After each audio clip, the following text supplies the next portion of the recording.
Hai un ano que o Concello de Pontevedra non ten noticias sobre o proxecto de rehabilitación do convento de Santa Clara por parte da Deputación. Cando se presenta unha solicitude de licenza, o normal é presentalo con toda a documentación exixible.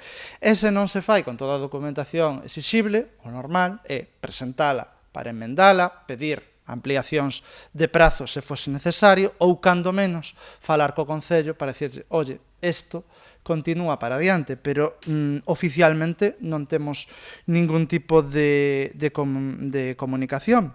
Segundo explicou o concelleiro de Urbanismo, a licenza de rehabilitación está paralizada dende febreiro de 2025. Foi a data na que o Concello emitiu un requirimento á Deputación para que completara a solicitude que realizou en xullo do 2024. Dende entón, dende o Concello, houbo silencio administrativo do órgano provincial.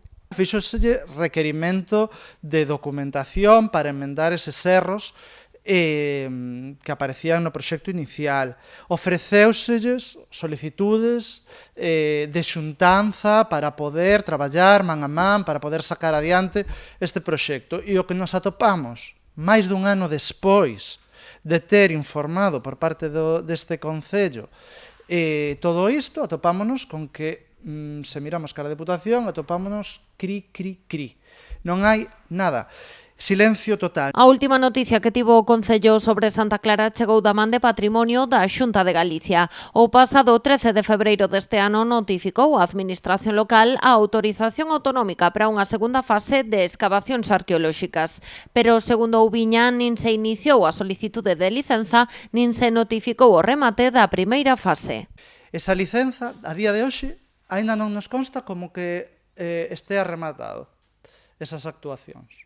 Supoñemos que están rematadas porque, polo que se deduce do informe da Xunta, a nova solicitude de licenza que lle fixeron á Xunta ben sostida en eses traballos, pero a nós non nos presentaron.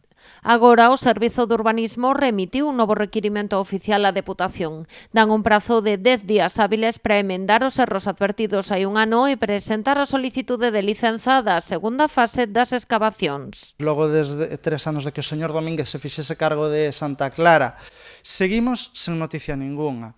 É verdadeiramente preocupante. Eu creo que o señor Domínguez con isto que se está retratando está poñendo en evidencia a súa deixación de funcións para con Santa Clara. Esta segunda intervención arqueolóxica autorizada por Patrimonio foi adxudicada en outubro pola Deputación por algo máis de 300.000 euros. O prazo de execución é de 7 meses.